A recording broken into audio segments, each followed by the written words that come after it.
Today is D-Day for at least one or two of these cars. I'm under strict instructions that at least one of these cars is getting cold. We simply don't have the space to accommodate my car buying habits. Space, as you can see, is dwindling, and these are supposed to be for customers' cars, and I've got them for all the projects. And I can see why they want me to get rid of them. The wife says, don't buy any more cars. Aunt says, don't buy any more cars. I have gone and bought yet another car. I think I've got enough fingers on my hands to work through how many cars we currently have. So we've got the Subaru Impreza, times two, so that's two of those. The Mercedes E-Class, the Audi TT, two Land Rovers. We have the Honda Civic that we used off-roading. We've also got the Nissan GTR and my latest purchase. Let me introduce you to the Citroen DS3. Doesn't have an MOT, but what a nice interior. It's got low mileage and it's relatively new. It's a straight looking car. All the panels are intact. Shame about the fact it doesn't have an MOT. The tyres are good. It needs a couple of bulbs and it's got an emissions issue which we need to address. For £400, that's actually quite a good deal. We're going to do a little bit of a review for it. What we've done with this car so far, we've put a new set of spark plugs in it and a product called Cataclean. We're not sponsored by Cataclean, it's just a particular product that we have put inside the car. So first things first, we'll take it out on a drive.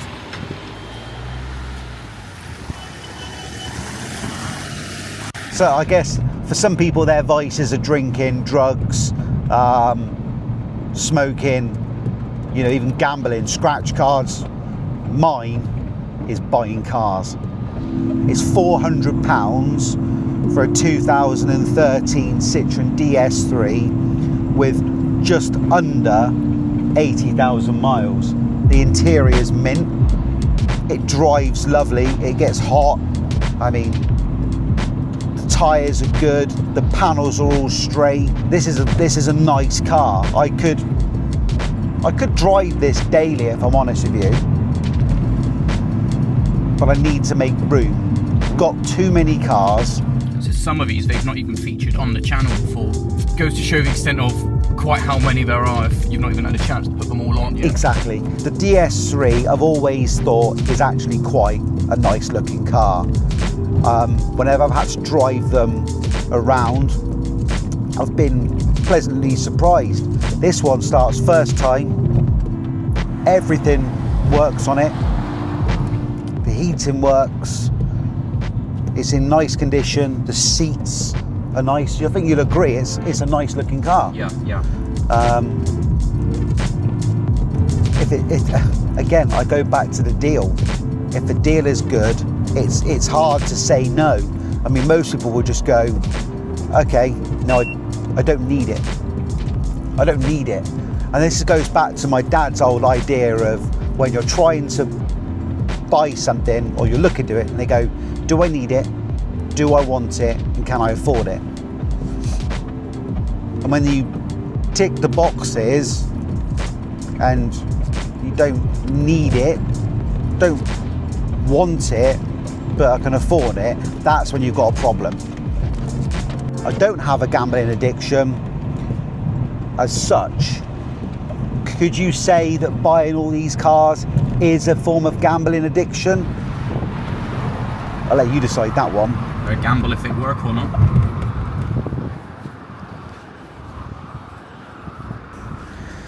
Just got to find somewhere for this. Okay, she's in. Got a battery just in case. Ugh.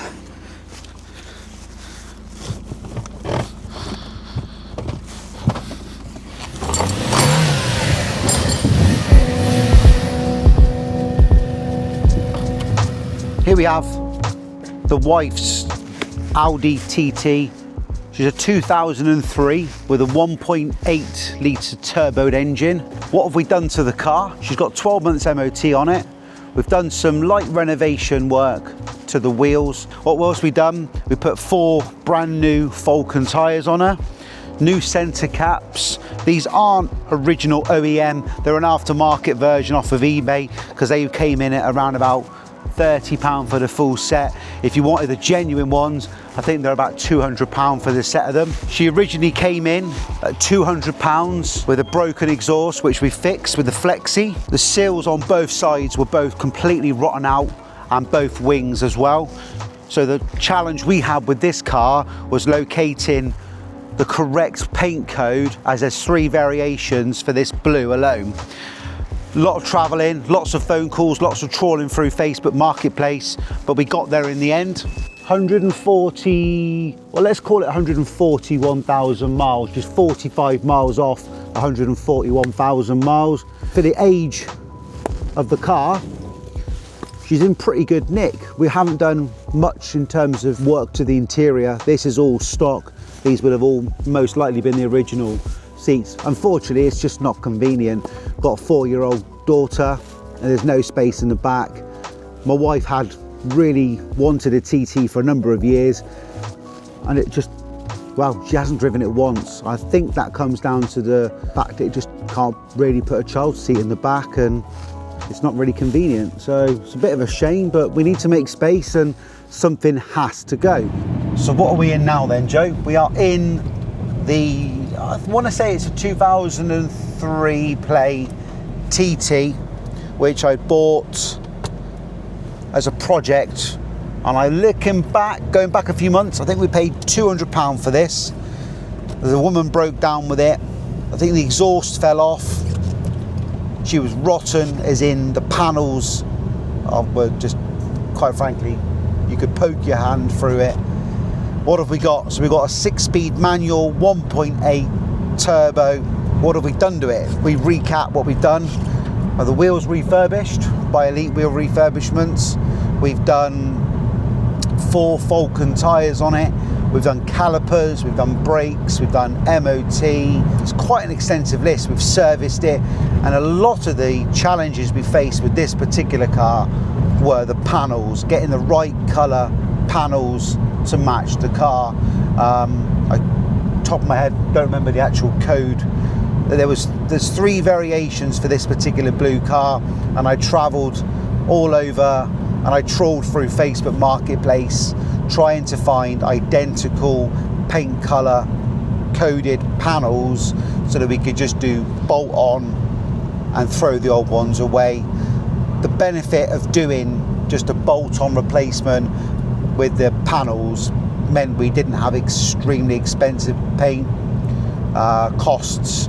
So when I was ringing around trying to get some costs for painting a wing, 150 to 200 pounds, where I was picking up some of the wings for about 30, sills, if I remember back, about 50 pound.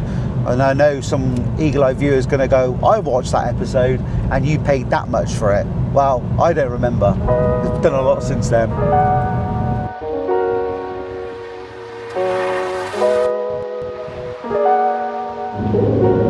How does it drive? I actually really like it. It's not my cup of tea, but I know that contradicts itself. I like certain aspects of the car. I think they look pretty to look at. I think they handle well. It's got a good engine on them. For me, I think the steering wheel's too big for the space. I think the roof height is too low. There's not enough glass. For me, I like to have a bit more vision around me. I mean, I'm 5'10", 5'11". I mean, getting older now, you end up shrinking, so it could be 5 foot. Oh no, that's Anne. In terms of the interior, I think for its year and age, it was probably quite modern. Now it just looks dated. Big, clunky buttons, switches. It just lacks. I've never been, the biggest fan for a TT. I would never have bought one. The only reason we got this was it was just an absolute steal at the time. £200 for the car. It just made sense to try it. The wife said she wanted one for years, and I thought, well, let's make it. Practically wise, if we go back in time, before we had a little one, chances are she'd have driven this as a daily. Unfortunately, it's just not practical, Joe. I think now would be a good time to put a jacket on, as it is Baltic. My current daily is the 3-litre Mercedes E-Class. It's got all the gadgets you could possibly want from a daily luxury car. There's loads more positives than negatives about this car. I love the fact it's got the panoramic roof, heated leather seats. The 3-litre diesel engine provides me with enough power. Automatic box, dreamy. Smooth, really lovely. What have I had to spend on the car so far? We're going to go into more detail on what we've done to it later on in the video. There's plenty of space in the back, and the boot is well, it's humongous. You know, look at the size of that. It's almost that extra. When you compare that to the TT almost finishes about there. So as you can see, it's a really long and big car. Modern cars now, they're built a lot bigger, but years ago this would have been like one of the biggest cars that was of its era on the road at the time. I can only think of one downside to this car, and that's the fuel consumption. It's not the most economical. Maybe that's my right foot on my driving, who knows. Like I say the same about the GTR actually, that probably could be a bit more economical, but really it's worth it. For the fuel aside, it really is a lovely car. I don't really want to part with it, but I'm moving house, and whereas I'm going for a nicer house, I have less parking space, so something has to go. I think it might be this.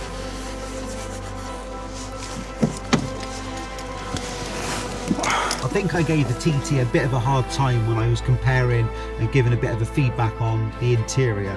When I compare it to this though, I think you can look at it, it's just a downside, okay, is this wooden velar trim. That is very old man style. If this was changed and this was more like a carbon fibre or a smarter trim, I think this would make this look so much more modern. But it's got every gadget that I could possibly want. I really don't want to sell this car, but something has to go. I mean, what have we got? You know, we've got paddles for the gear change, heated seats, and they are really hot. The heated seats are some of the best I've ever had in a car. The climate control works, the radio works, it's got multi-function seat operations, xenon headlamps, cruise control. What more could you ask for? Doesn't have any of the modern entertainment as like the Polestar does, for example, but the simplicity of it is there's no distractions from the dash. It just sounds nice. For a diesel, the 3-litre diesel engine in this is very nice. It cruises. What more could you want? I believe that's electronic. I haven't actually used this. There we go. Panoramic roof. I think if we do it again, there we go.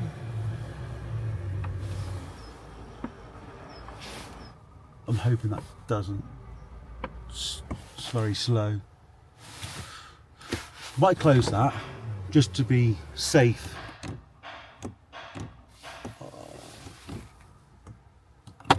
We'll have to cut that bit out of the video, Joe.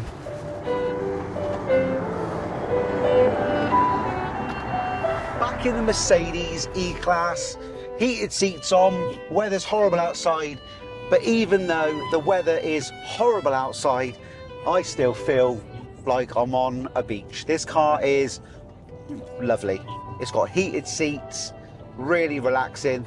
Now, going back to the back seats of this car, they really are designed for comfort for the passengers being driven to the airport or other probably posh, swanky events. So they originally would have been probably designed for like as a chauffeur car, aren't they? Yep. So fast forward, nearly 20 years later, I've got my hands on an 18-year-old, or actually no, 19-year-old car. 2007, we're in 26 now, so she's 19 years old, and the gadgetry in this car is probably of cars that have only just started putting these things in of, you know, recent years, like these adjustable seats. With the condition of the car though, you'd never know it's that old. Like it's sleek, it's stylish, it's comfy, and it's still good nick. I couldn't agree more with you on that, Joe. The condition of the bodywork, the seats, whoever's had this car has really, really looked after it. You know, it is effectively a boat on wheels. It's massive. You know, it's so long, isn't it? You know, and when you compare that to car parks and things like that, all of those years, okay, it may have had some paint work done to it. I don't know. But it really is a clean, straight example of an E-Class. What have we had to spend on it so far, and what have we had to outlay to keep it on the road? So we've had it for 6-7 months now. We've had to put an MOT on it, but to get it through the MOT, we've had to put a brand new windscreen, and that is put a big dent in the budget for this car. £550 for a new windscreen. Unfortunately, it is not on like a regular insurance policy that you've got your £25 excess and there you go, brand new windscreen. Because it's on a trade policy, they don't really do such things as windscreen cover. So I've had to fork out for that. Had to put tyres on it. We've had to do a service on it, suspension components and brakes. But I still love it. And I'm just gonna struggle to put it online and advertise it. Now, I've been told I have to make a real conscious effort to have this episode have no swearing and no bad language. Who's giving you those instructions? And kids. They've specifically said, Brad, we can't watch your episodes because of how much you swear in them. So, there we go. And I was about to say to Joe, right, you can go outside and freeze your beep off, but I didn't say it. So that still makes this episode family friendly. Family friendly. Blooming cold out here. Right, next car.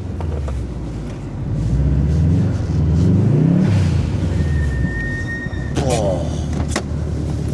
I don't think you can get a better car than that. So this right here is my 2003 Subaru Impreza WRX 2.5 litre turbocharged in silver. This obviously isn't my daily because I want to keep the mileage down. We do need to jump start it. Even though I put the battery on charge, the battery's duff. So let's go and get the jump pack and then you can have a real listen to the engine. Here's one I made earlier. Look at that. I did put it on charge yesterday and it came back with green. So obviously got something else going on with it. Right. Recently she's got a fresh MOT on her. Mileage, 123,624. Divide that over 22 years. That's around about 5,500 miles a year, way below the national average. Quick recap then. Cosmetically is what we've done most of it. New headlamps. The last ones we got were intermittent, didn't work. The lenses were all hazy and frosted. We took these trims out, these sections here. I've given them a little bit of a paint. All behind the back bumper, both bumpers have been off. We've cleaned them all back up, painted them. If you look back in previous episodes, you can find a lot more detail on this Impreza. We've also gone and painted the calipers, new discs and pads, front and rear, Brembos on them. Had the wheels refurbished by Elite Wheel Refurbishments. 4 brand new Falcon tyres on it. The bumper has all been off and we've painted all behind that. Cosmetically, what things are left to do are to get both bumpers painted. As you can see here, there's loads of creases and cracks. That all needs addressing. Spoiler, we talked about that on our other episodes. We wanted to get that replaced because all the lacquer's gone off the carbon fibre. Interior wise, it's relatively minimalistic in terms of the interior. There's no fancy gadgets for like cruise control. There's a manual gearbox on it. It's got aircon, that doesn't work. Things still left to do on the car is to take the rest of the seats out on the front, get the driver's upholster on the bolster on the driver's side, get that redone. Seats out of the car so that we can get the carpet out and give that a deep clean. I don't think any wetbacks is really going to help with this. We need to properly get the carpet out and give it a clean.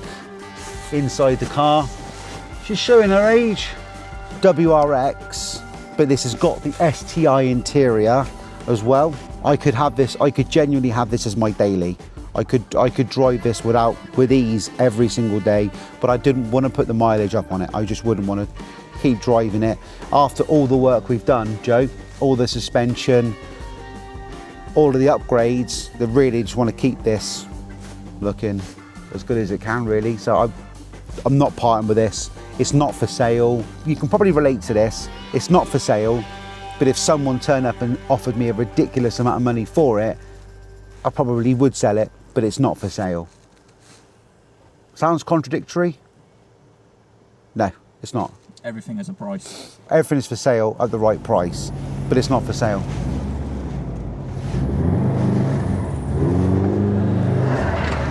I've been waiting for this all day.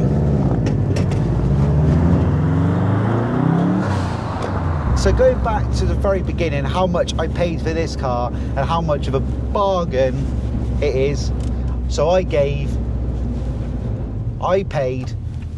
ready for this, Joe? No, actually, I'll tell you what, you don't know, you say you're not 100% sure on lots of cars and you're still learning about cars. Yep. How much do you think I paid for this car? 700. Wow. If I'd have paid 700, that would have been probably the biggest steal ever. 3 grand. 2 grand, okay. I paid £2,000 for it. Got noise at the back. Doesn't sound very promising. I hope it doesn't break down.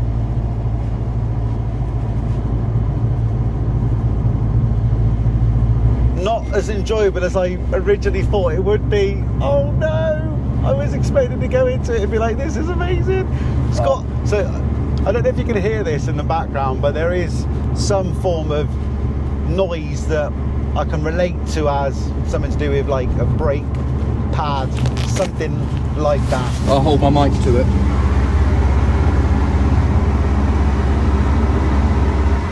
Might be able to hear that, might not. That could have been masked beforehand by the fact that it had the rear seats in and it hasn't got a gaping great big hole all the way back through to the boot. I love this car. I really don't ever want to part with it. It brings a smile to my face. The fact that I've been waiting for this all day to drive it and then to get that noise coming from the back is just so disappointing.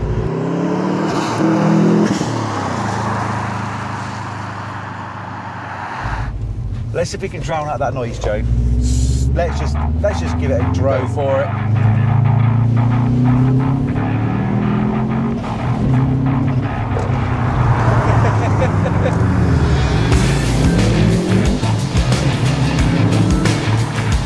Give you an idea how dark it's got. This is my first time putting the camera in low light mode.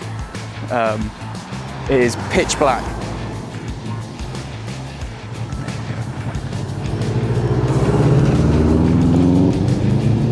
It's just an instant, puts a smile on your face instantly. You can get in it and just drive it. It's just a combination of go-karting and power.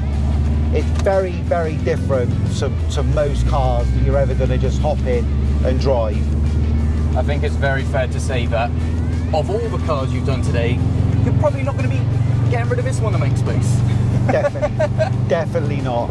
For what I paid for it and the enjoyment it brings me, and also the level of detail that we went into for changing the suspension, the brakes, the tyres, the wheels, and just the hours that has been put into this car means it just needs to stay. Otherwise, all of the things we did to it are just essentially just, we didn't need to do any of the stuff like painting all the suspension, putting them in the shop blaster, taking all the bumpers off to renovate it for anything other than the fact that I want to keep it.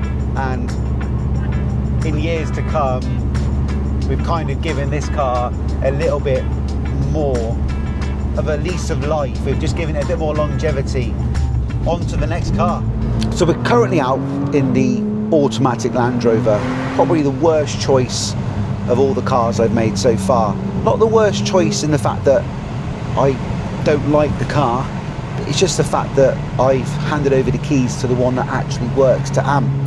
That's quite disappointing because all mine's done is actually break down every couple of weeks. So I'm currently driving it, honestly, and it's the high spec one, automatic gearbox. It should have heated seats and it should have heating.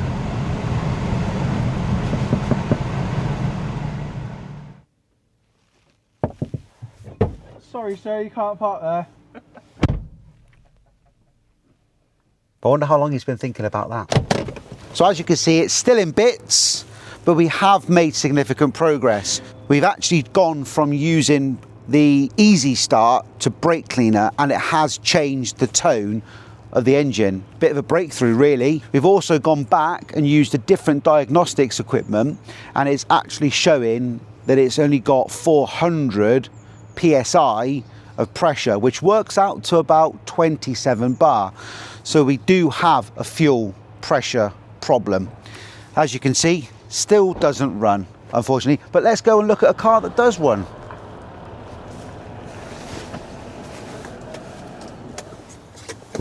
Oh,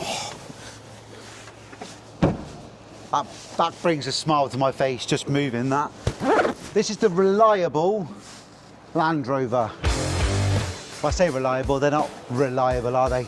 But if you compare it to the new, what do they call the engine? Ingenium, toffee engine they make, this is by far better. I had one of these years and years ago, and I used to tow with it, really heavy, like 3.5 ton weight, and it just towed it with ease. It was brilliant. Fast forward to now, and we bought two.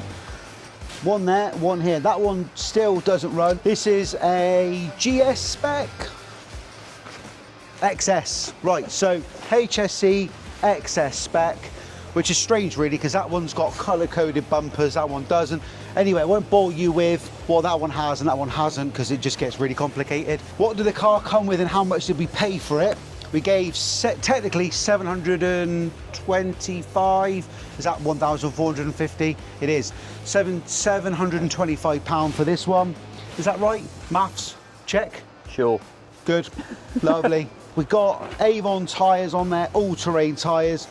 Price-wise, for those alone, probably 600 quid's worth of tyre already. What have we done to this one? We had to do a bush on that side and then a lower arm on the other side for the MOT. The tyres are already good. I think we had an issue with headlamps. So these headlamps are actually out of the other Discovery, which we needed to borrow for the MOT, and they just haven't gone back in since. So headlights work on it. It's got 12 months MOT on it. This one isn't for sale because this is the one that Ant uses as his daily. I'll tell you why I think this is the ultimate car for everything. So it's got 7 seats. So ever you get into that point where you go, oh, do you want to go out for the day with your friends and family? You can all just go in one car. So there's a few quirky things on here that we didn't get told by the seller of the car. The button, if you look in here, that's not an OEM button on it. So you push it, it works. So, I mean, why? I don't know where they even got that button from. It's like a Poundland eBay special. But again, they've done exactly the same one here. You go to push that one, nothing. But then they just got this button there. So I'm thinking that's surely more work to plug the switch in there than it would be to just, I mean, that's assuming that it is just the switch that's at fault. It really is designed for 7 people to drive this. The space you've got in the back, as well as if you're in the rear section there, is just so much space for it. It is comfortable, loads of height, headroom. Things that work on this and that don't work. Right, so where are we? We've got the heating works, the heated seats work. The radio doesn't. This one should have, by the looks of it, this should have cruise control, volume control for the radio if it worked. I think the air conditioning works. I want to say it does. Ant says it should do. The 2.7 TDV6. So we're on 183,000 miles. Both the auto and the manual are on very similar mileage. They're both very similar colours, and they're in, again, both very similar condition.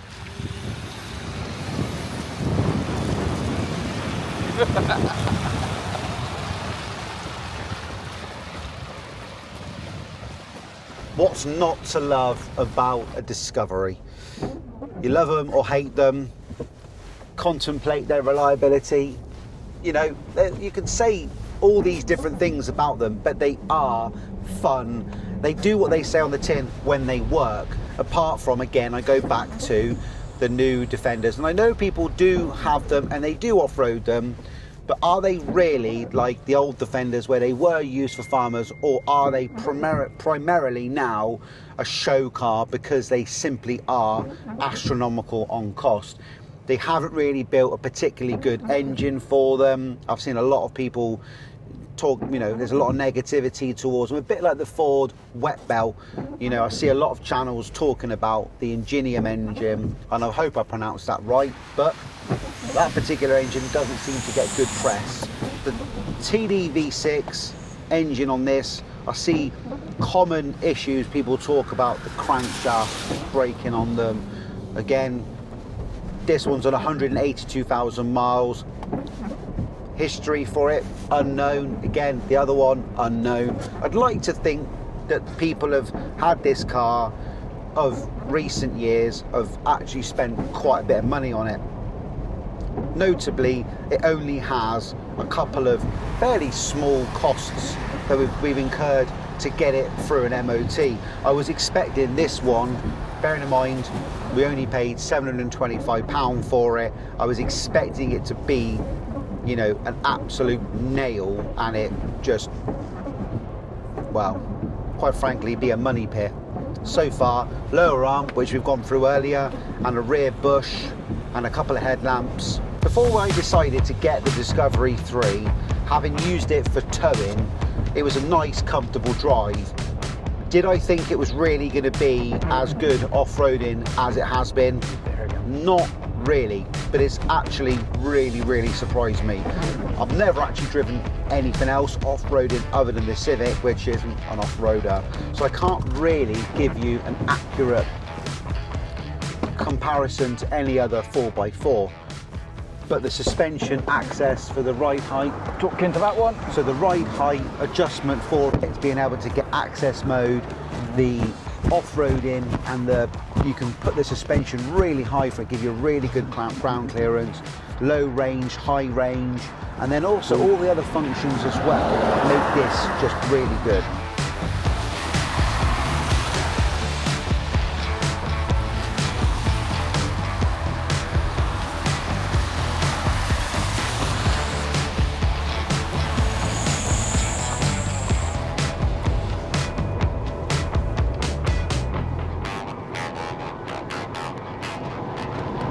Also, it goes anywhere. One of the other main features that I forgot to really put at the top of this list of things that this car can do is if you've got floods, or you've got like an area that you think, oh, should I go through that, should I not go through it, you just go through it. On to the next car. I present to you the Honda Civic. Diesel, still reliable. She is a dream to drive, a real battle wagon. If you haven't already seen our Christmas special where we took this Honda Civic, believe it or not, off-roading. Yeah, you heard that. We took it off-roading. All we did were 2 modifications to it. Okay, rewind, 3 modifications if you include the tyres. At the moment, these are road-going, normal tyres. All we did was put studs inside the tyres and take the tyre van out and put them on where we went off-roading. We took off the exhaust so it didn't bottom out and catch on any of the dunes that we did.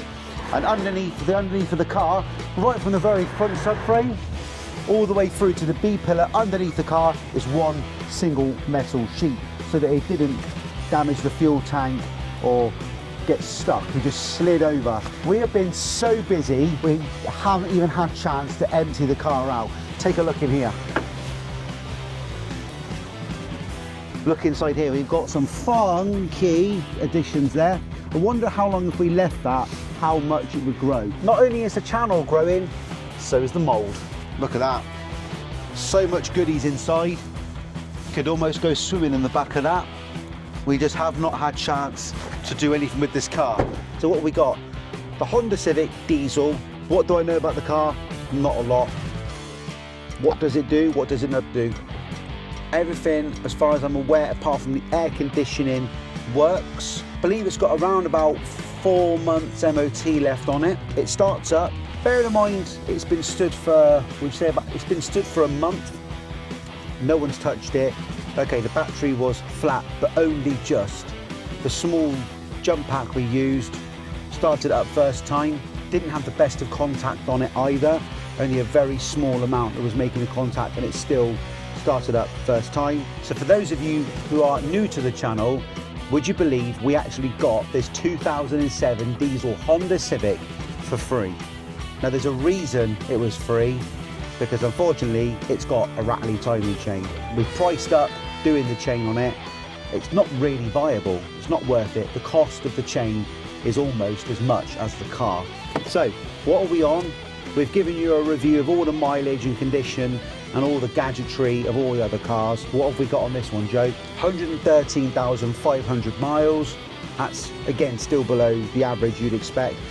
I find this start system on this car a bit daft. You've got to have the key, so it's not keyless. You turn the key on, you've then got to press start, but then it doesn't, you don't press start, as in to stop, to turn the engine off. You then got to use the key. So it's only really good for one way. Why would you make a switch that's purely like that? Seems a bit pointless to me.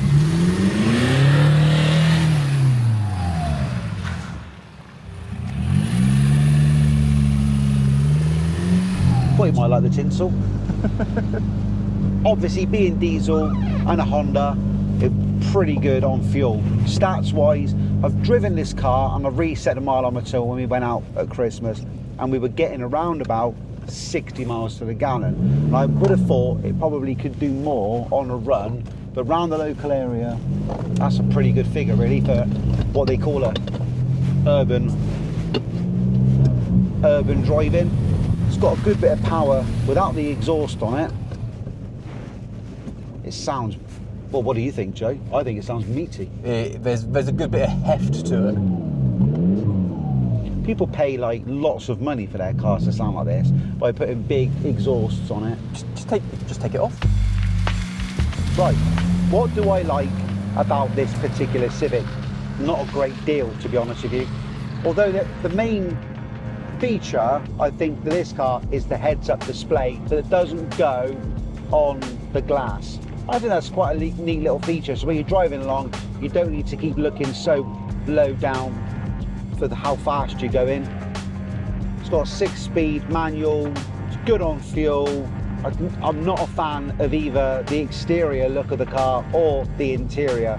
The only thing I do like is the fact that it is a Honda, because I love Japanese stuff, and I just think it was just a bit of a boo-boo on their part, trying to just be a bit more futuristic, whether that's the layout of the dash, the steering wheel, the gear stick. Again, don't get that. Everything in it is just a bit off. Can't put my finger on exactly what it is I don't like. It's just almost the overall thing. The key for turning the car on and off, I think that's a bit pointless. You've got to turn the key on, push the button, but to turn the car off, you've got to turn the switch back, which to me just doesn't make any sense whatsoever. Just make one button that starts it and stops it, or make it keyless entry.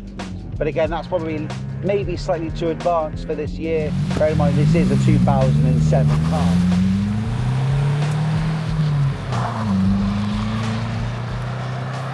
Right then, on to the next car.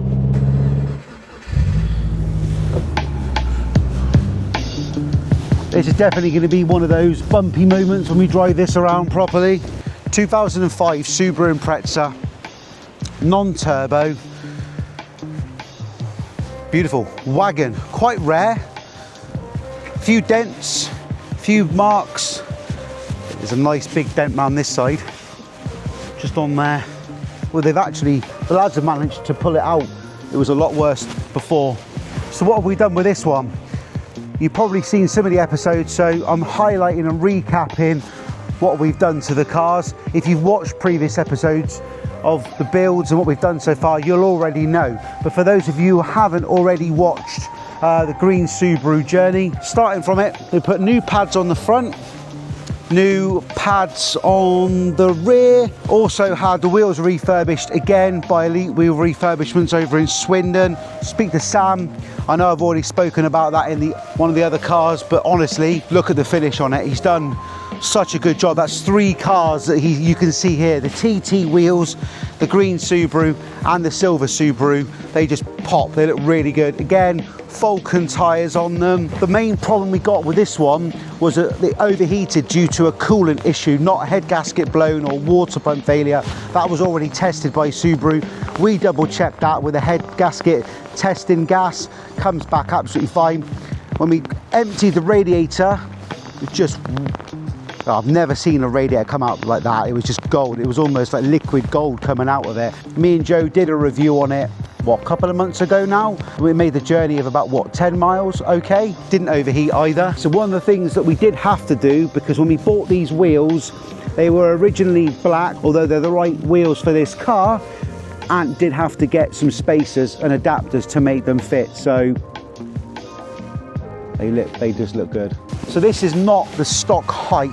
Again, I go back to the previous video where you can see that we've lowered the car and the work that we've done to it. It's got adjustable coilovers on it, so the ride height can be adjusted. Lowering springs are a set height. Coilovers allow you to adjust the height by highering it and lowering it, so the comfort level can be altered. If you're going on a really long journey and you don't want it to be slammed, then you can adjust it, which is quite a good feature. If you've got a Subaru, tell us, do you have the same problem with your key? The immobilizers on these cars, really temperamental. The button you could spend, it's not a getaway car. You know, once you're away, maybe. But to start the thing, it's a pain. Typical British weather, you can never be sure. You could start off doing one of these episodes in the dry, and then the next thing you know, it's pouring down with rain. We needed to get this video done and the heavens have opened. It's a bit of a dull, dismal day, but we're out, we're committed. We're in the green Subaru to give you a bit of a review. It's got, again, same interior as the silver WRX. The only thing that's really different is it's got this extra high and low transmission that you can change the transmission from high into low ratio. Some things I do and don't know about this car. I don't know if the aircon works in it because we haven't really driven it very much. We took it out for a review, didn't we, Joe? But other than that, it's not gone anywhere, simply because we just don't have time, and we got sidetracked on doing off-roading, which is really fun. Anything else on this car we need to go through? It's standard.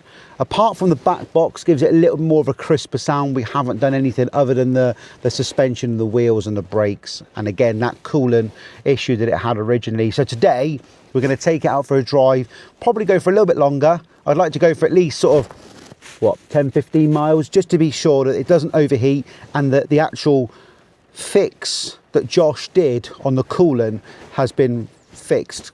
It's got to go. We just don't have the space. This episode really is about me coming to terms with the realities of having to part with some cars that I'd love to keep them all. I'd love to keep the green one. I'd love to keep the Mercedes.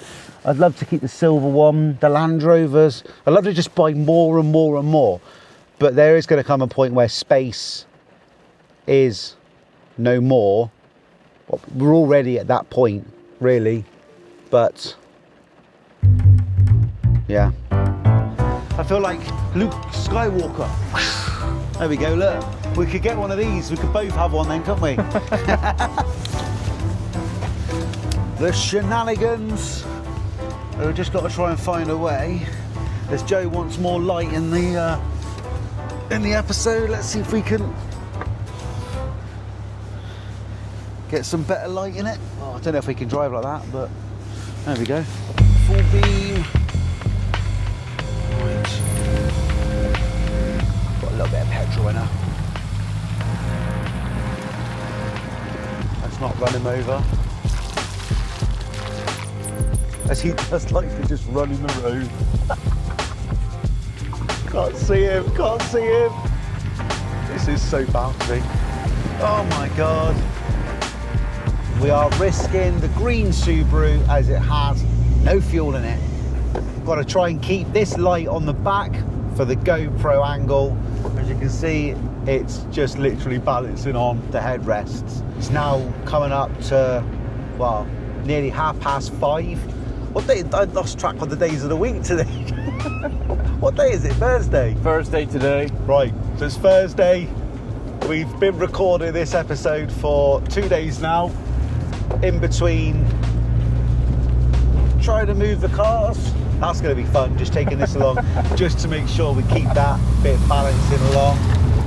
Again, we're going to have to just take this a little more gentle because there's no fuel in it. Makes it a bit more exciting.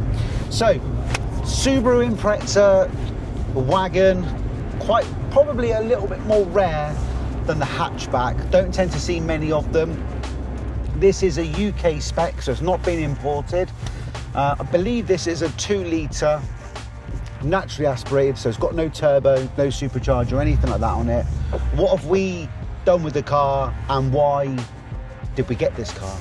I go back to the devil on my shoulder, being Ant, sent me a message about buying a Subaru. So not only did he have enough of a headache trying to do all the work in the previous episodes for the silver one, he wanted to create more work for himself and Josh by doing this one as well. Not straightforward either, trying to fix the coolant issue, change all the suspension, upgrade the wheels, upgrade the tyres. Now we're going to give it a bit of a drive to see what the suspension feels like. Really, when we took it out last time, a few months ago, it really was just about trying to see if it overheated. That was all we were focused on. So now we're going to take it out, give it a bit of a review and see what the suspension changes actually feels like. I actually think this steering wheel's bent. Maybe we could do maybe we could check on that. Okay, so the new camera that we got for the channel, I think it's making a huge difference on the quality, but it's also pretty good because but it does, what it probably doesn't show you is how bouncy this car is, because it's got a stabilizing bouncy bits on it. Joe knows way more about this camera than I do. He just said this camera will be meant for making content. We got it. What do you reckon to my little makeshift light? I'm just turning off the other one, see how beneficial it is. Well, if you're looking at GoPro right now, you can see we're exclusively backlit. Oh, that noise has come back. That noise has come back. So when you call, right, and it was only a matter of time. Maybe we just leave it there. We'll see on that camera later on whether this. That one's just turned itself off. Right, well that one's gone. It doesn't matter. We're down to one camera. This camera is the better one anyway. So this isn't the first time we've taken this one out for a drive. There was another video a while back where we took it out for the first time on a test driving. Oh, it was a pretty bumpy ride then, so we've not been in it since. So what do you think of it now? It's actually quite all right. It's not the silver one. It will never be the silver one. Obviously, reasons it's not silver, but it isn't. It lacks the character that the WRX has. The sound, the roar of that particular engine just sounds so much nicer. I'm not a fan of the creaking and the crunching of the suspension. No, not for me. I mean, it's upgrades wise, it's not doing it for me. I would sell this one. Oh, for f***'s sake.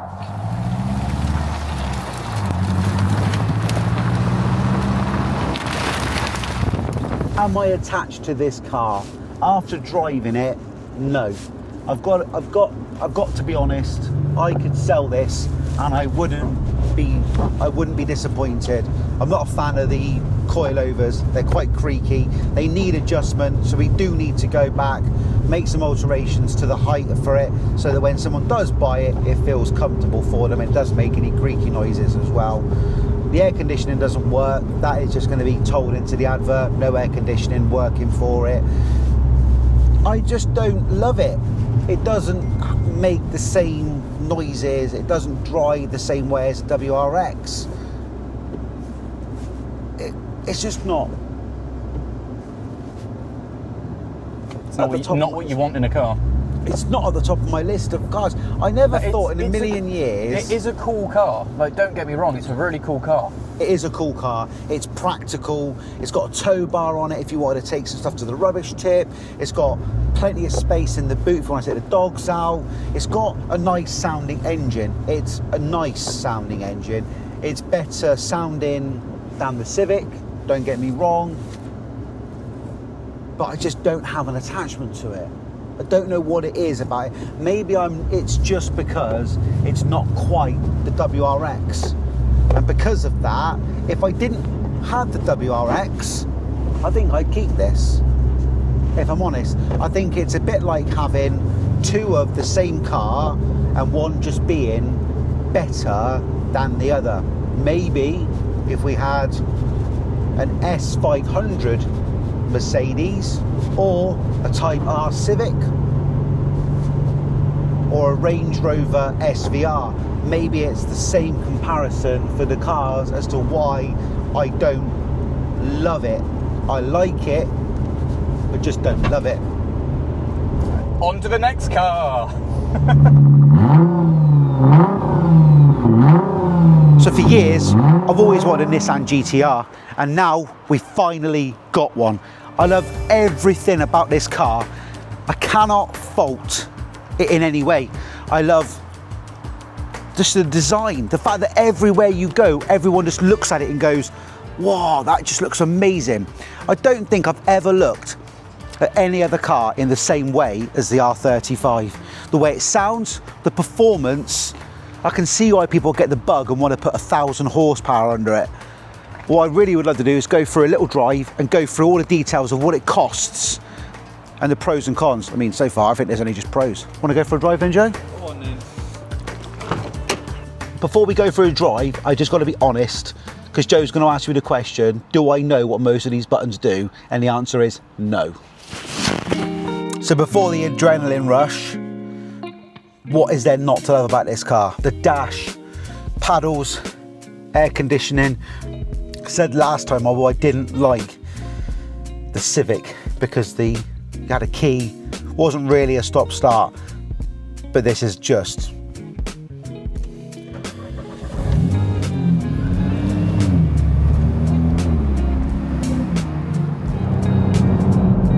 so the Nissan GTR R35. I don't know how you could not love this car. Aesthetically, it is one of the most beautiful cars you could ever look at, and for the power you get for the money, it's supercar power, but for a fraction of the cost. I think if you were to buy like a McLaren, it'd be double the price. Every time I get in it, which is not very often because work, and there's so many other cars to drive. One of my favourite features is the paddles. You can just downshift and get the crackle from the exhaust. As it's not stock, it's had a conversion done by Litchfield Motors, and you can hear that.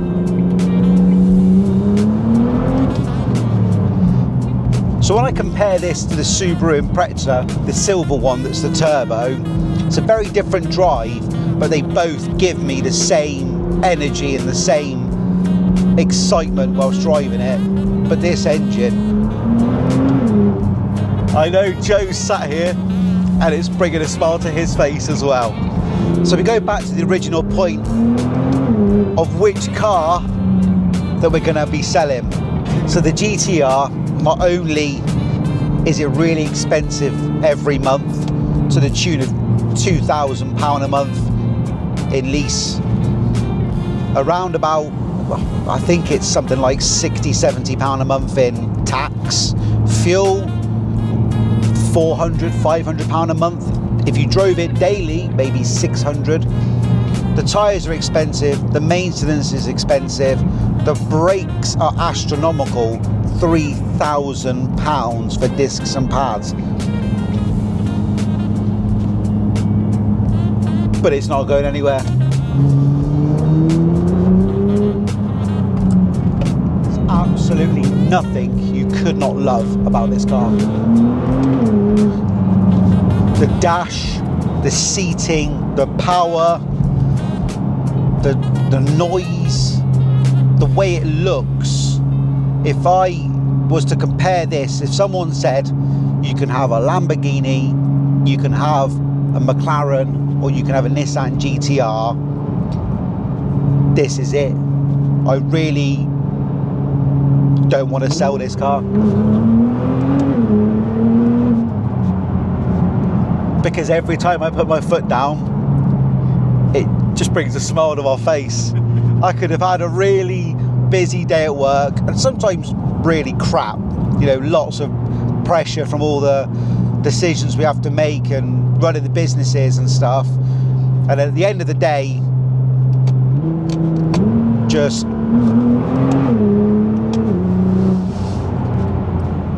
you could get what I'm saying, Joe.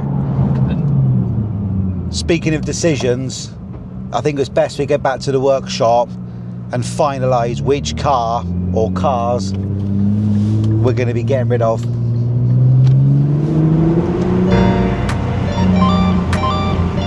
Oh, nice that looks. Oh yes.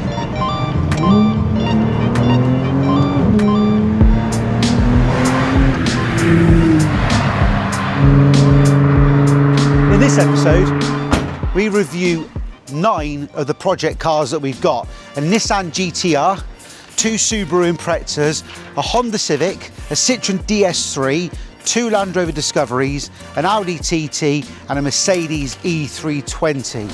But which one are we getting rid of? At the beginning of the episode, we originally thought it was an easy option, get rid of the Civic, but we're not. We've decided we've had far too much fun with it and we want to have more fun with it. It costs us nothing, but the question is, what are we going to do next with it? As you know, we said we were going to get rid of at least 1 car, but instead we decided to get rid of 3. The Subaru Impreza, the Citroen DS3 and the Audi TT. Am I making the right call by getting rid of these 3 cars? That's the question I've been asking myself. Is it the right decision? Out of all the cars we've gone through, are we getting rid of the correct cars? I think so. I think the Impreza is a nice car. We have done a lot of work to it. It's been fun. I really have enjoyed doing the work on it. I think that's right for that to go right now for something else. The DS3 was never a project, never one that we've worked on, never featured, but it was just such a cheap motor, and now it's ready to go. And then we bring ourselves onto the TT. Where do we start? I mean, I'm very attached to it, but as you can see, the wife never really got the buzz. She liked the idea of a TT, but has never driven it. I'm attached to this car in a sentimental point because of how much time we put into it. It was never really a car that we were going to make money back on it, considering we got the wheels refurbished, all the panels, all the brakes. A lot of money went into this car. It was never about trying to make money on it. It was just about giving the wife a TT because she wanted a TT. The way she got the TT, she never actually drove it. So maybe I'll just buy her some socks with the money I make on it. So to conclude, I've really enjoyed taking all these cars out for the last 2 days.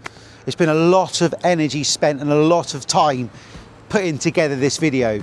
So please take a second to just like and subscribe to the channel, as it's going to help us continue doing the projects and bringing the content for you. Look forward to seeing you in the next episode.